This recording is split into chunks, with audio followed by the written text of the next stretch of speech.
Okay, there's a class on organization and style, and we're going to go through a few points that come from Crider's book, which will be like as usual a PDF for you guys, and then we're going to do one last little bit from Aristotle's Rhetoric, and then there's actually a couple of other little sources that I pulled from for this last thing on style. Let's start with organization. So we've talked about asking yourself, what type of speech do I want to write? If there's a decision to be made, let's say it's a deliberative speech. Within that, you can do all kinds of other stuff. We've talked about how to appeal to emotions and when to do that and sort of the proper way to do that. Forms of argument. So now you have all these elements. Well, how do you put them all together? That's what we're going to talk about today. Organization. How do you organize all this? The first thing I want to say is there is not one correct way to do this. And Crider is really good. He makes a really kind of nice point that when you get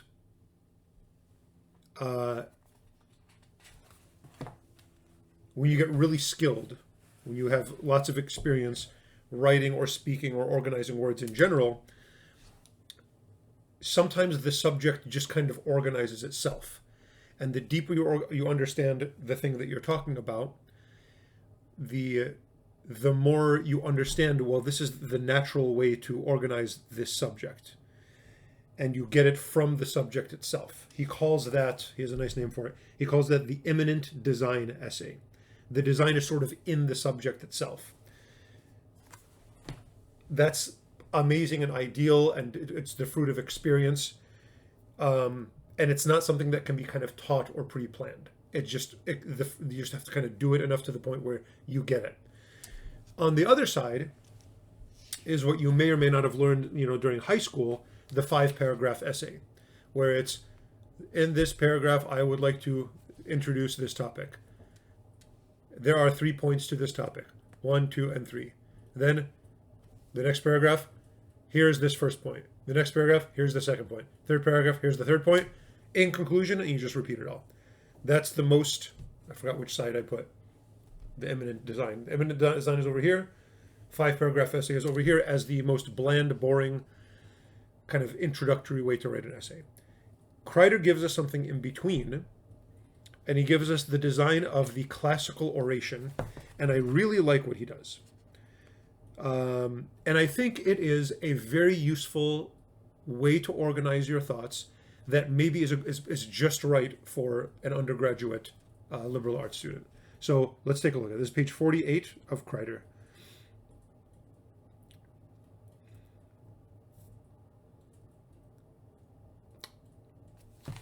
So page 48, about 7 lines down. Excuse me, I have to sneeze. Okay, I'm back. The classical oration slightly modified, page 48. This design is, in fact, a formula, one that, having been mastered, can, however, be transformed, remade to suit your argument. This inherited design should lead to new designs, the ones that you create in order to do justice to the varied arguments you release. The classical oration has 6 parts. Here are the 6 parts of the classical oration. Part 1 is the introduction. And then he's going to break down each of these parts and say more about them. Part 1 is the introduction. Part 2, the statement of circumstance. Part 3, the outline. Part 4, the proof. Part 5, the refutation. And Part 6, the conclusion. Then let's look a little bit more closely. The introduction, statement, and outline are the essay's beginning. So parts 1, 2, and 3 are the beginning. You introduce the topic. You state the circumstance. What's going on with this? What's the reason why I'm writing this? What's particular about this topic? And then part 3, the outline. So therefore, in this paper, here's how I'm going to argue for it. Blah, blah, blah. That's all the beginning of the essay. Its proof and refutation are the middle.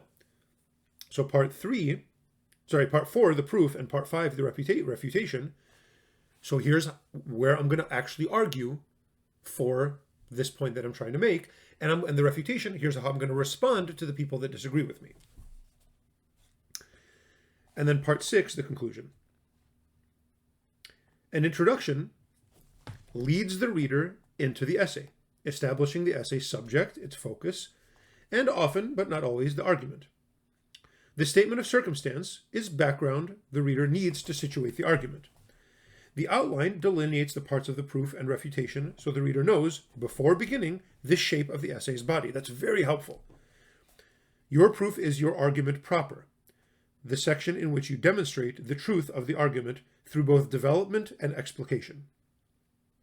Your refutation is your counter-argument, the section in which you imagine critique arguments other than your own in order to strengthen your case. And the conclusion completes the essay by leading the reader out of the essay.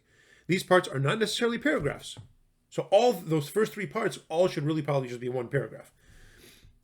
Any one of the parts may be composed of more than one paragraph, or several of them can be contained into one.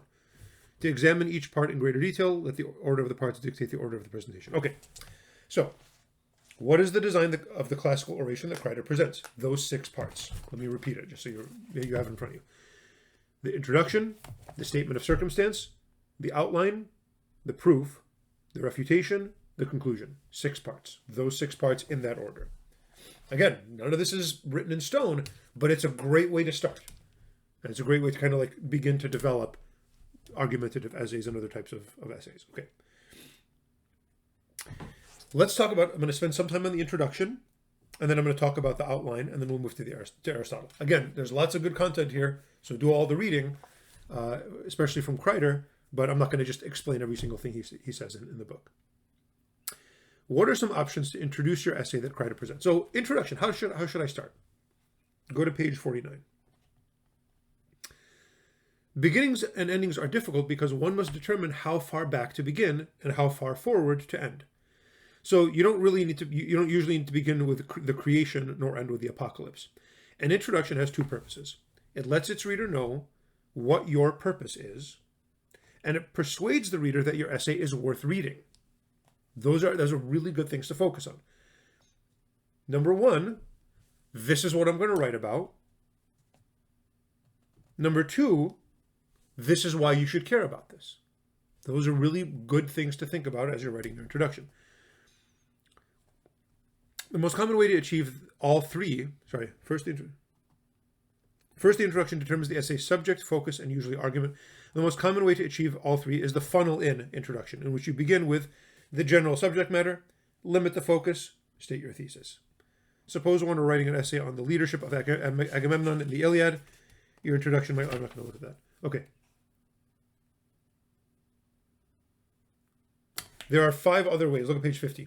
So the funnel-in, here's the general topic. I want to talk about this, but particularly this, and particularly this. That's one way to do it.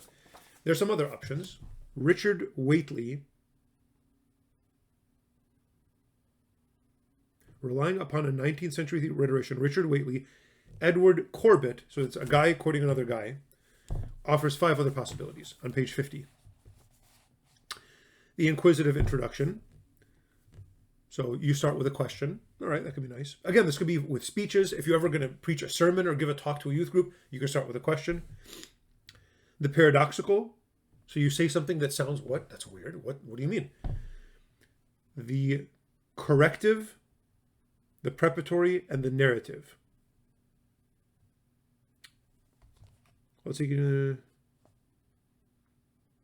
What's the inquisitive? You start with a question. Paradoxical.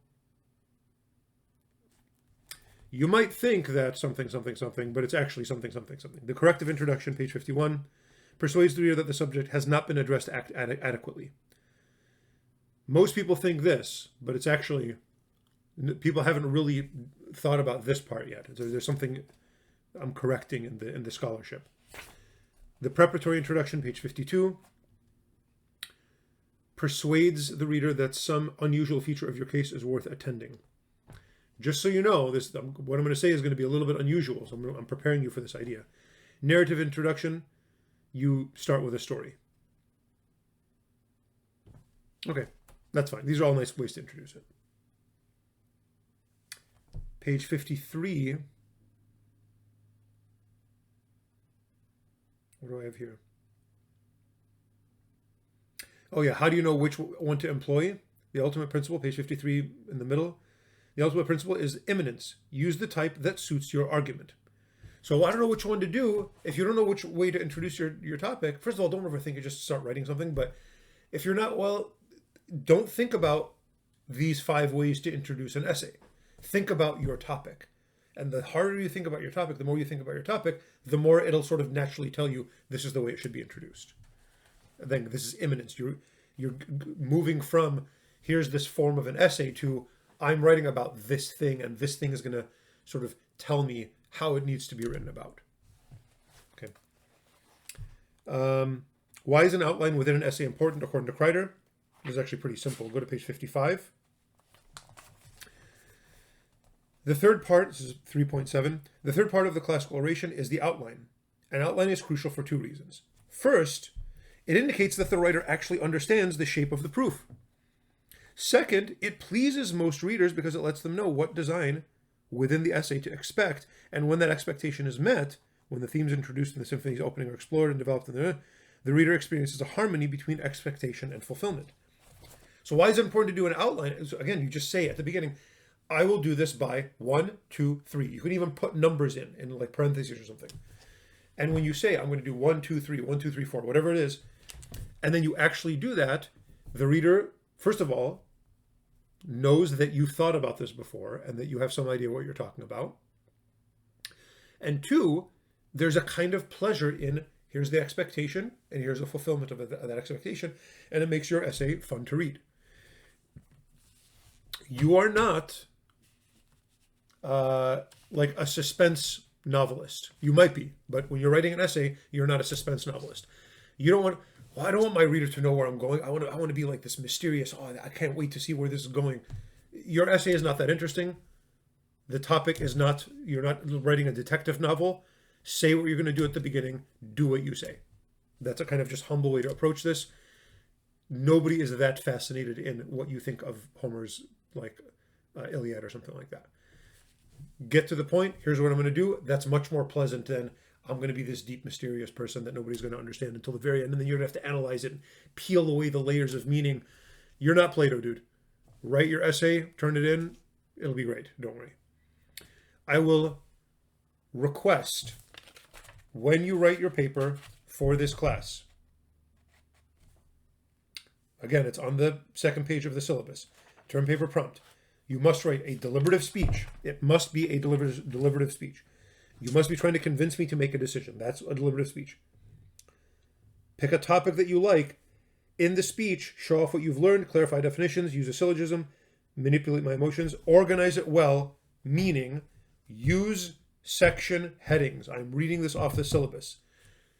When you outline a paper or a speech, first I'm going to do this, this, this, and then when you're writing the paper, guys, you have a word count, right? 1,200, 1,500 words. Kill a couple of words and write section 1, colon, blah, blah, blah, whatever. The first part of the argument, my syllogism, my whatever. It's killing a couple of words. You're getting closer to the word count. Why not do it? But you're also showing me, the reader, you've thought about this before. You're not just doing like word salad and spilling it like just, stream of consciousness writing. I don't want that. I want you to sit and think about something beforehand. Make some notes. Plan ahead what you're going to say. That's what a good speech is. That's what a good paper is. Okay? So that's why the outline is important according to Crider. All right. Great book, but we're done with it. So I hope you liked it. If you want to read the rest of it, just pick up a copy. They're pretty inexpensive. $17 as of right now. Yeah, lots of good content in this, but feel free to read it. It's pretty readable, so you can figure it out yourself. All right. Last parts from Aristotle's Rhetoric. So now we're going from organization to style. Okay. I want to start by saying this. We're going to talk about, so what style should you write in? My main point that I want to make, and I really mean this, I'm not trying to sound cheesy or something like that. Please write like yourself.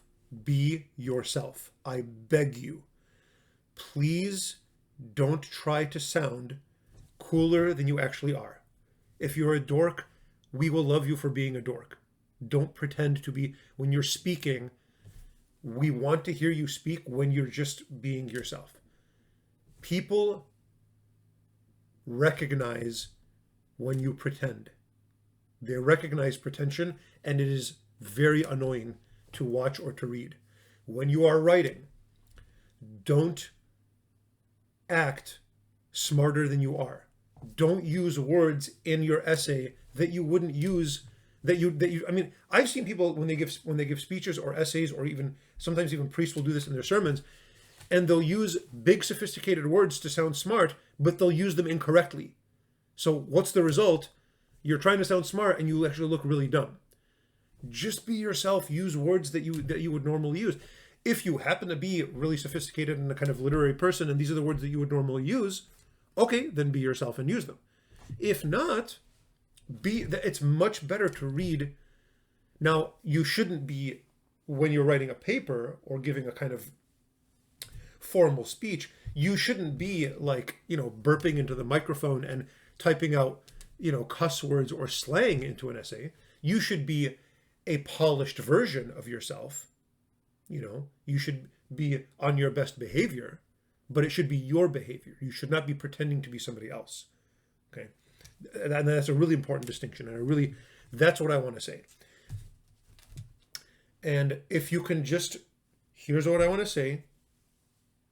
Here it is. This is the way I think it makes sense for me to say it. Here's the word that makes sense for me to use.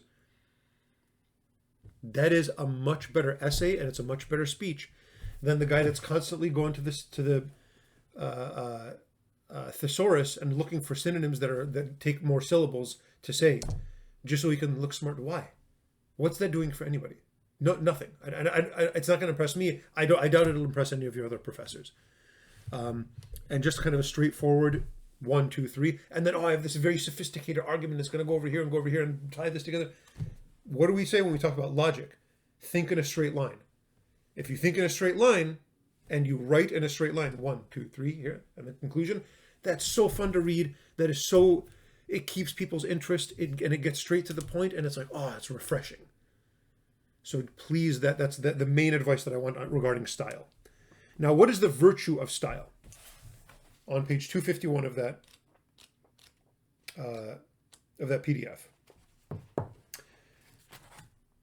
The virtue of style is to be clear. So what is the virtue of style? Clarity, being clear. What does that mean? What's the best thing you can do? The best type of style you can have is to speak with clarity. Not to sound sophisticated, and not to be like cloudy in what you're saying, not to be vague. Clarity. Because the point in your speech, the point in your essay is that no matter what, is to explain something. And so what you want to do is take your audience or your reader from not knowing something to knowing something. The way to do that is with clarity, is to speak with clarity. Clarity is the virtue. There's a famous saying attributed to Cardinal Newman. Cardinal Newman is considered by some to be the best prose writer of the English language, of all of the English language. So as far as like writing, he was a cardinal. He wrote sermons. His sermons and his other writings are considered to be some of the best prose in all of the history of the English language. And it's gorgeous. It is just so beautiful to read him, and it opens your heart to read the things that he wrote. And so somebody asked him, like, so how do you write so well? And Newman said, I don't write well. I just try to write clearly, and apparently that works. So to try to write nice, to try to write beautifully, try to write well, you're focusing on the wrong thing. Don't try to write beautifully. Write clearly, and that will become beautiful. Okay. Focus on your idea, explaining your idea directly. That is beautiful. That's what it is to be beautiful. Okay. So that's the virtue of style, is clarity.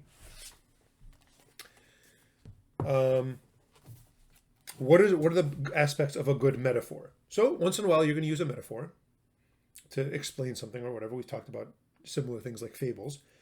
Metaphors have clarity, sweetness, and strangeness. So when you want to make, when you want to compare something, and you're using a metaphor, metaphor should be clear. So what you're trying to say, people are kind of like frogs. How? How are they like frogs? So there's nothing clear about that. So there should be some clarity. How are people? Okay, now I kind of talked myself into a corner. Now I have to use this. How are people like frogs? People are like frogs because when they want something, they will reach out to grab it the way a frog shoots its tongue out to grab a fly. All right, it's not the best metaphor, but at least you know what I'm trying to get at. So a metaphor should have clarity. It should have sweetness. There should be something cute about it. Yeah, and I guess frogs are kind of like, it's kind of funny. It's kind of cute that you compare people to frogs. All right. And it should have strangeness. It's definitely strange to compare people to frogs. So that's what a metaphor is supposed to do. Clarity, sweetness, and strangeness. Those are the good ones. Aristotle gives some possibilities of doing this. You can compare genus to species. So, man is like a goat farmer. A goat farmer is a kind of human being. But you can say all human beings are kind of like goat farmers. We got to deal with goats, and we do it for money, and we got to deal with some goats for money sometimes, All right, that's a kind of funny metaphor. You can compare species to genus, because you know what? When you really think about it, human beings are animals, We have these needs, and we just kind of fight for these needs, and whatever, something like that. You can go species to species, which is what I did. Man, human beings are like frogs, or you can just sort of be by analogy. Human beings are like the moon. It's not really even the same kind of thing, even generically, as we are. People are like the moon. How are like the moon? They change. Just like the moon kind of changes as it's going through its phases. But you know what? They still stay the same. That's really deep. What I just said is really deep. Okay. So those are the aspects of a good metaphor. Clarity, sweetness, and strangeness. Why is propriety of style an important thing to consider? This is very important. Go to page 251, bottom half of the page. It says frigidity. There are ways to speak. Here's how you should avoid things that you should avoid in speaking. Compounds, many-faced heaven and great-summited earth. If I'm listening to a talk and somebody says many-faced heaven and great-summited earth, I am walking out. Strange words, he wetted with the unmixed anger of his thought. Why? You're just saying stuff so that you can prove that you know things that other people don't. There's a comedian, Dennis Miller, does this a lot. I don't even know if he's still around, but he did this a lot. It was kind of annoying. Long phrases. To the convocation of the Isthmian Games. I went to the convocation of the Isthmian Games. You went to the Isthmian Games. You don't have to go to the convocation. Like, we know you went to the convocation. Okay. Or inappropriate metaphors. We talked about metaphors earlier. Go to under that. This is all about style. Don't be frigid in your style. Don't, kind of be pretentious is what I was saying before. There's other ways to have style. An expansive style substitutes a definition for a word, used when the word is same. So sometimes you want to be expansive in your style. So what does it mean to be expansive? Well, you don't want to use the word, some word that's shameful. Let me think of a shameful word. You don't want to use the word prostitute. You don't want to say the word hooker. It's kind of like it's kind of a surprising word. But let's say that's what you want to say, and you want to talk about somebody, I don't know, let's say you're giving a sermon and you're talking about somebody in the Bible and that's what she is. Well, it's kind of a shocking word to hear. You don't want to hear it. Maybe you don't want to say it necessarily in church. So you say woman of the night, or you use some kind of longer phrase to substitute for that kind of, so a more expansive style. If the word is embarrassing or shameful for any reason, you can substitute a definition or a description. That's an expansive style. A concise style is using the word instead of the definition. It's used when the definition is shameful. So you can say, terminating a pregnancy when you don't want people to think about what that is. You know, what that actually is. So you can kind of use a term when what the thing actually is shameful. The real thing that I want to point to is the next page, 252. Propriety. A speech is appropriate when it expresses emotion and character proportional to the subject. Proportion exists if weighty matters are not discussed casually or trivialities solemnly. This is extremely important. Your tone, this is another aspect of style, is your tone. When you are writing, here's something I already said, but let me repeat it to get into this new aspect. When you're writing a formal essay, you don't want to use contractions. You don't want to say don't. You want to say do not.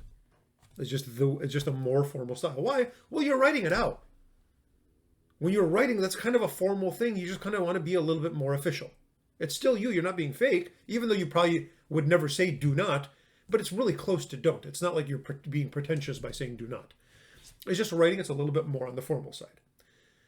However, depends what you're writing. If you're writing a college essay, there's a certain level of formality that's appropriate to that context. If you're writing a blog post or like a tweet or something like that, you can feel free to be more informal, kind of more casual. And in fact, it might be inappropriate to be super duper formal when you're writing a Facebook post or something like that, if anybody's still on Facebook. It's kind of like, what are you doing? You know, like people are going to look at that and like, what are you doing? You think you're like a college professor or something like that? Just write your post, dude. So to be too formal in an informal context is a kind of a turnoff. To be too informal in a formal context is another kind of turnoff. So you need to adjust your tone to the situation, not to what you feel like, and to what you think you want to do. You adjust it because why? Your speech is for the sake of the people listening, and the people listening are in this context. You need to fit yourself to the context. It's not being fake. It's caring about somebody other than yourself and adjusting the way that you speak and the way that you're sharing your thoughts and feelings to the people that you're speaking to. And that's a good thing, and it takes some practice, but it's a very important thing. That's in writing, but it's also in the way it's also in speaking. When you're sitting around with friends, and you're just chatting, and you're talking about some movie or something like that. And everyone's kind of chilling. Oh yeah, I thought that was pretty good. I don't know about that. They're just kind of talking. And then you add to the conversation and you say, in my humblest opinion, I believe that the structure of the movie in question, of the film in question, and you can adjust the tone of your voice. I believe that and you can kind of fake a British accent and whatever. That is so annoying to do that, to be that formal when everyone else is being as part of a casual conversation. I don't know who you think you are, dude. We're all sitting around and we're all talking. You got to talk normal, okay? There was a singer. She's still famous, but she was really famous when I was young. Madonna. Madonna was one of the biggest pop stars of the 80s and 90s. Madonna went through this weird phase when she was really rich and everybody knew her and really famous and stuff like that. For like a couple of years, she was speaking with a British accent. Madonna was speaking with a British accent. Madonna's from Detroit. She's from Rochester Hills, Michigan. Like, dude, you're not from London. I don't know what you think you're doing right now. And that was so, everyone was just like, why? What are you doing this? So be yourself, but also like, that's a kind of pretension, but you kind of want to adjust to the situation around you. Like read the room, literally read the room. On the other hand, when you are in a more formal situation, when you're speaking in a public situation, it's a eulogy, it's a sermon, it's an academic conference, you really should not be too casual. Okay. Now, as a priest, I ask myself, what is a sermon? When I'm preaching a sermon, what am I doing? Because there's a big range. If you've noticed, if you happen to be religious in any kind, there's different types of preachers. And there are some that are very, very formal, and there's something correct about that. The priests that, they will speak, and sometimes they'll even read the sermon off their paper. And it's a very kind of formal. Why is that? There's something appropriate about that. Well, it's because in the context of Mass, there's nothing more kind of noble than that. So you want to speak with some sense of nobility there. You don't want to be crass when you're speaking in something that beautiful. On the other hand, a sermon is also a father speaking to his children. And so there's something right about that. And so I'll respect where kind of on the spectrum a preacher will kind of want to place himself. Some preachers are super casual. There's a line, but to some degree, I'm a little bit more on the casual side if you have seen me preach. However, I don't preach the way that I'm talking, in class right now. I'm a little bit more because I'm standing at the podium and there's the altar is right there and everything. So you got to be sort of more classy, when you're doing that. On the other hand, I personally find it pretty obnoxious when priests act like they're Cardinal Newman, or when they act like they're, I don't even know what they think they are, when they're just, brethren, the gospel today, and they're just like the same bland tone of voice. It's like, I don't know if you want people to actually hear what you're saying when you're doing that. You're kind of being a robot, and nobody wants to listen to a robot. They want to listen to a human being that knows what they're doing and that respects the situation. But they want to listen to a human being doing that, not a robot, and not like a dry carcass or something like that. So be human, but be kind of fancy human. Okay, if you're in a situation and probably most of you are not going to ever preach sermons, but that's kind of the example that came to my mind. When you're at a wedding and you're given a toast, that's a great place to be casual. You probably don't want to cuss even there. I don't know if swear words are appropriate in any kind of public speech or in general, but whatever.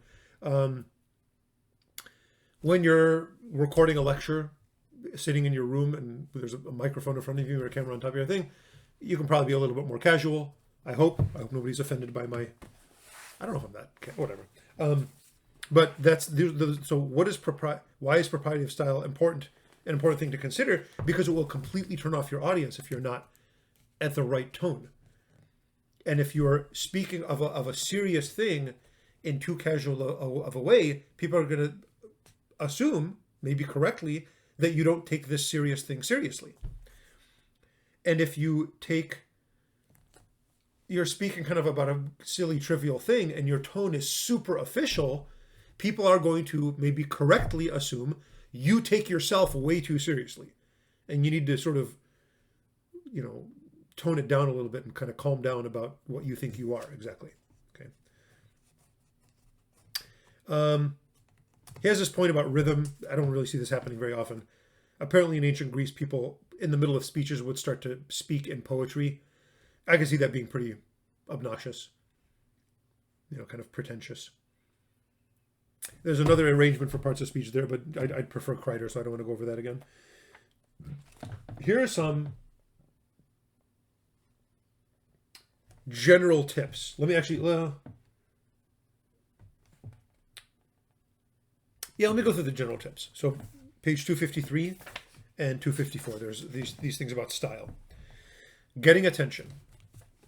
So at the beginning of your speech or your paper, how do you grab their attention? You should only start with a joke if the thing you're talking about is not serious. Okay? Oh yeah, you gotta get an attention-grabbing joke. Depends on what you're talking about. You don't always want to start with a joke.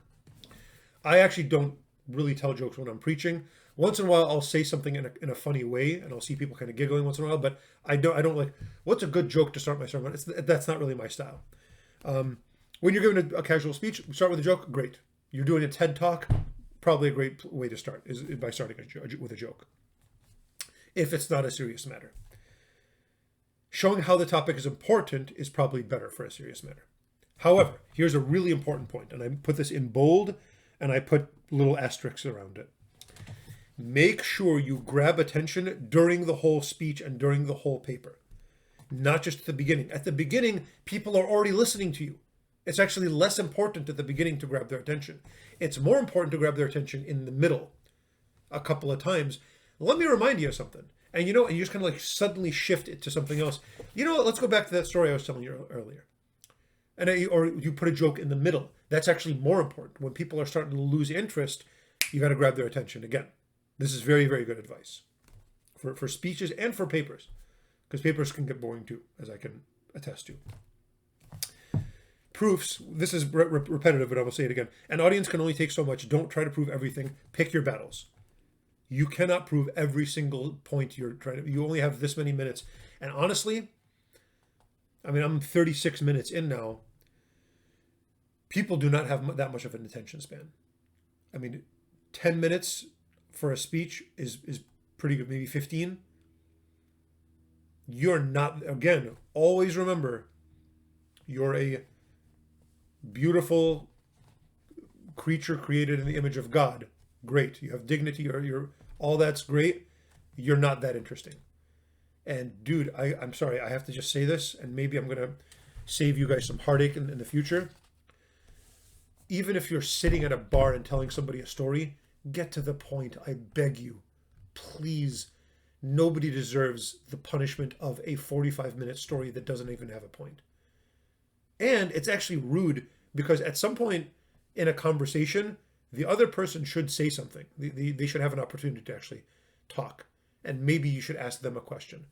So, dude, the long stories have to stop. You have a story, great. The most interesting stories are the one here. You tell me the details that are relevant to the punchline, and then you get to the punchline, and I get to say, wow, that's crazy, and I only have to say that once. If I say, wow, that's crazy 3 times, you need to get to the point and end it and move on with it, so I can move on with my life.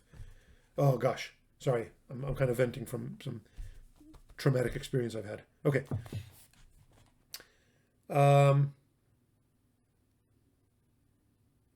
Make room in your hearer's mind for what you are going to say, then make your points. Again, this is other-oriented speaking.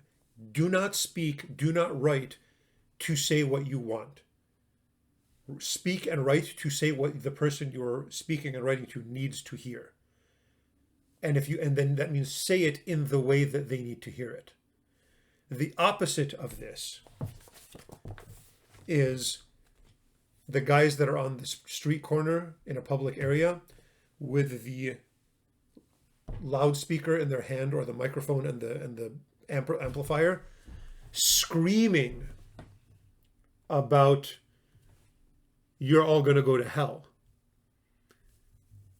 It might be true. Maybe a lot of those people that are listening to them are going to go to hell, and that's not really, it's a possibility. I'm not going to dismiss that possibility. But are they speaking in the way that the people around them need to hear? Absolutely not. In fact, the loudspeakers are usually way too loud. They physically hurt my ears, because I'm kind of a wuss with that. I don't like loud noises. And the people walking by, what do you think the guy driving by is going to hear you say, repent, and then they're just like, hit the brakes, slam, and then pull over, please baptize me. No, I don't think anybody, maybe I'm wrong, but I don't think anybody has ever converted to any religion because of the people screaming on the microphone on the street corner. Why? I don't think they care about the people that they're speaking to. I think they want to sort of check off a box. I have preached the gospel. Check. No, you haven't. Because you preach the gospel to these people with these souls. And that means you sit and you talk to them. What's going on with you? And that takes a lot more time than screaming in a microphone. A lot more time. It takes a lot more love, too.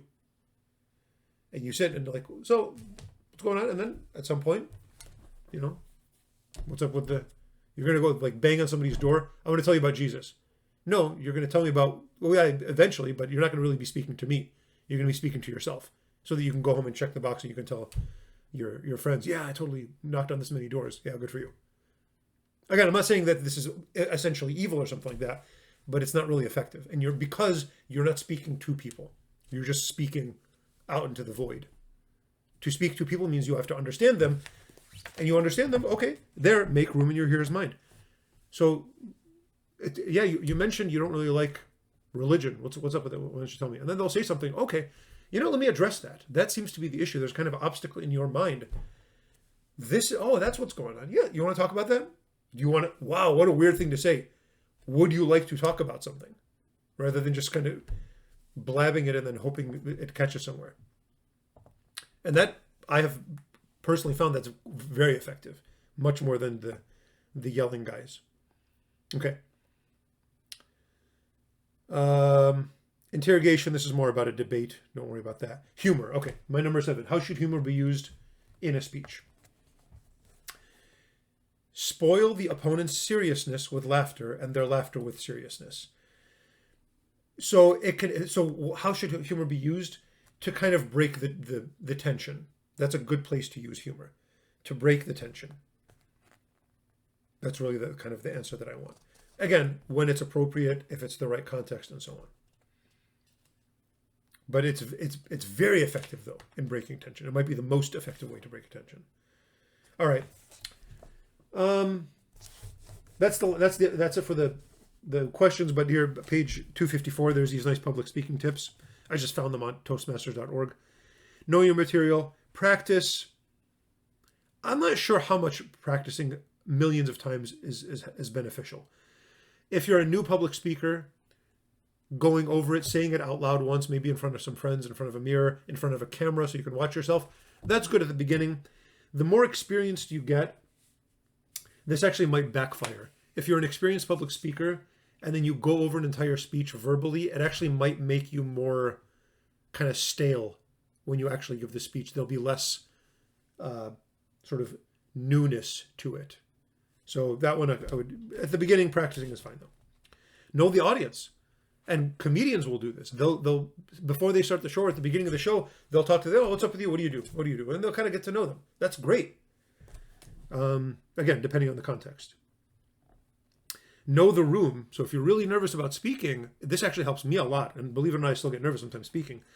Go to the place where you're going to give the speech. Stand at the podium. Look out there. It actually can kind of break the nervousness a little. All right. Now the room is no longer this mysterious thing. It's right there. Relax. Easier said than done. Begin by addressing the audience. How are you guys doing today? Pausing is okay, by the way, in the middle of a speech. Don't feel like they hate me because I'm not talking. No. You can just pause and let something sink in, you know. Visualize yourself giving the speech. That's great advice for anything that you're going to do that's going to be challenging. Imagine yourself doing those push-ups. It actually does help you do the push-ups. Imagine yourself giving the speech and so on and so on.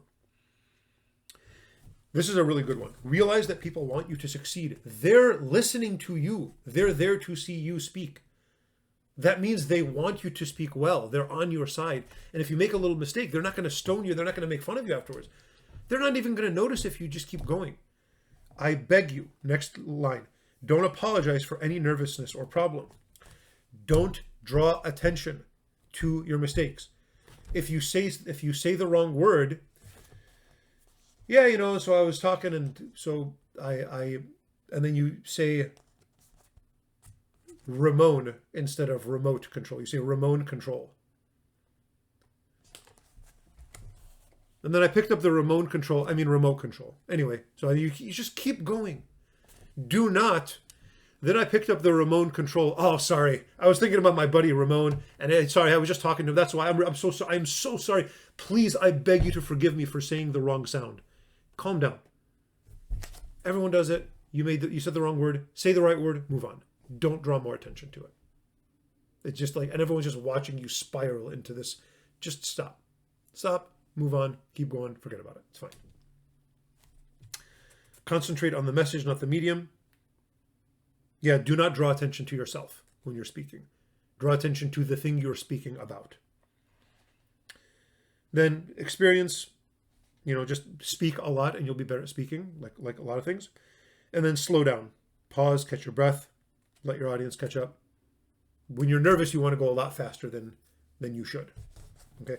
I'll give you the text of the Martin Luther, I Have a Dream speech that I left the video for you a few weeks ago. But there's the text of it if you want to read it. It really is a masterpiece. Okay, I think that's it. We just have one more class to go, and then you'll have your paper and your final due, and I guess that's it.